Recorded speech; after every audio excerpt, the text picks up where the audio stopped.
பார்க்கும்போது கொஞ்சம் தோன்றுவா, ஆனா இது கடிக்கும் போது வாயில நல்லா குத்தணும் தோணும் எனக்கு.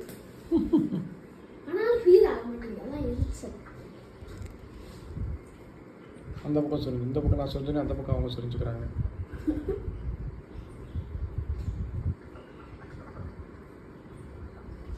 கண்ணு பக்கத்துல போகாதீங்க, தப்பு வருது. ம்